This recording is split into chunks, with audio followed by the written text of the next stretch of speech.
Na postagem anterior, nós apresentamos o depoimento de Amaury Mendes Pereira nessa, vamos chamar assim, nessa série de depoimentos que revelam a construção étnico-racial ou a tomada de consciência de alguns dos militantes do movimento negro brasileiro.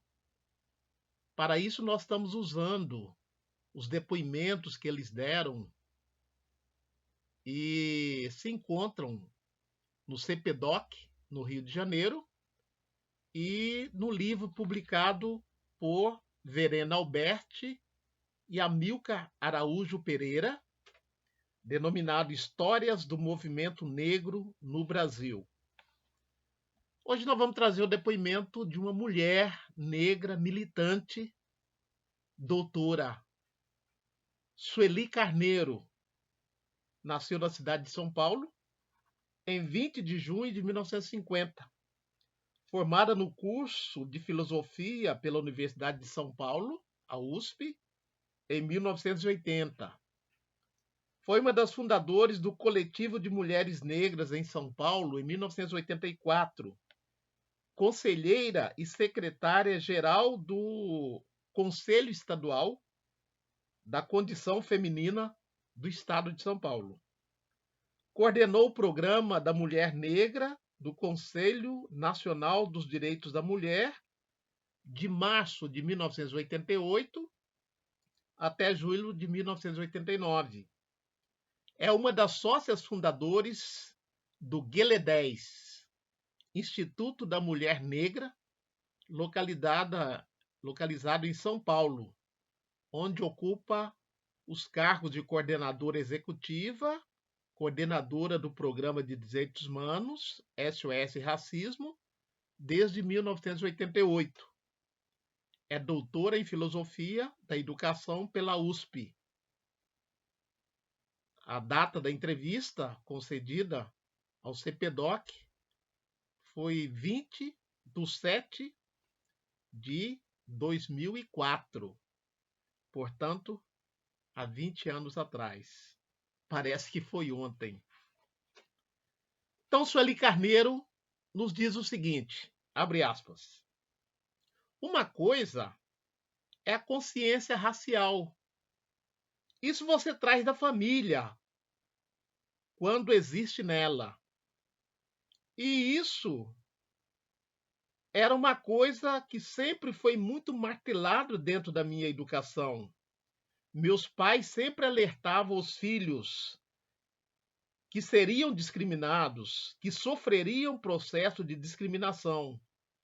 Eles não tinham grandes elaborações de como ou o que fazer com isso. Mas nós sabíamos que não poderíamos nos deixar ser humilhados. Então, em geral, a uma agressão racial, a gente deveria responder de qualquer maneira, fosse inclusive de forma violenta. Minha mãe dizia: se você chegar chorando em casa, vai apanhar de novo. Cada um que fizesse como pudesse, mas tinha que reagir.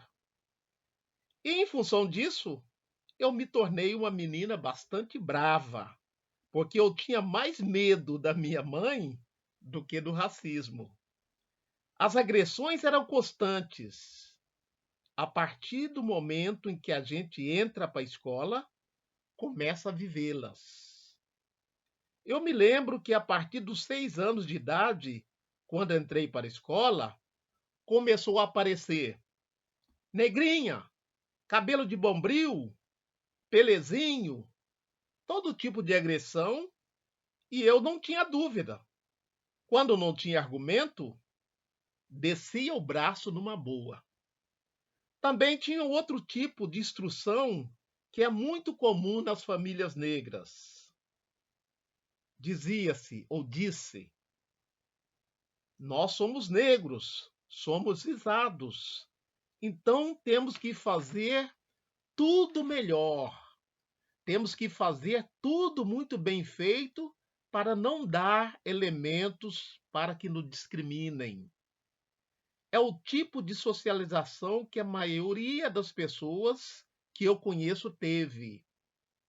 Nem sempre as famílias têm repertórios suficientemente desenvolvidos para oferecer as melhores soluções, sobretudo para as crianças se defenderem do racismo. Agora, uma coisa é ter consciência de ser negro e ser discriminado e defender a dignidade do ser negro. Outra coisa é uma consciência se politizar e se transformar em perspectiva de ação política no tornar-se militante. Isso pode acontecer ou não. Ninguém é obrigado a virar militante porque é preto. Mas a maioria das pessoas tem consciência de que está expostos a diferentes formas de discriminação. Fecha aspas. Então, o que Sueli Carneiro nos apresenta aqui é um pouco da sua experiência, que é um pouco da nossa experiência também, né? Saber que estamos numa sociedade onde, de uma forma ou de outra, seremos discriminados, se já não fomos. Ter consciência de que o racismo é um espectro que nos persegue cotidianamente. Agora, o que nós vamos fazer com esse espectro é uma decisão nossa. Calar-se, acovardar-se, resignar-se ou lutar para que outros não passem pelo que nós passamos. Quando eu estava lendo Sueli Carneiro, eu lembrei que eu me tornei negro também ao entrar na escola. Porque na casa dos meus pais, nós somos 11 filhos, do mesmo pai e da mesma mãe. Cada um tem o seu nome. E quase todos temos um apelido. Na minha casa, ou na casa dos meus pais, eu sou José Bento Rosa da Silva, o Zezé.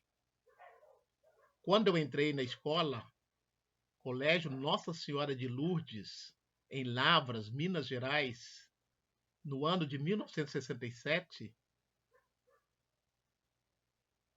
no registro estava José Bento Rosa da Silva.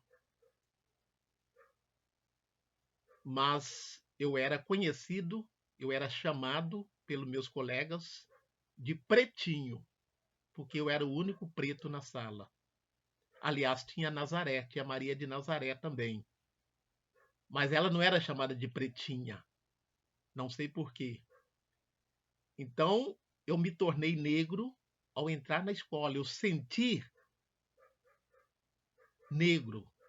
Porque na casa dos meus pais, na vizinhança, eu não me lembro de nenhum de nós sermos chamados de pretinhos ou de negrinhos. Nós éramos chamados pelo nome ou pelo apelido. Até porque a maioria dos vizinhos eram pretos e negros como nós. Ao entrar na escola, eu não era José Bento Rosa da Silva, nem o Zezé. Eu era o pretinho. Um pouco da minha experiência de infância, da minha memória de infância, no que tange a construção da identidade étnico-racial.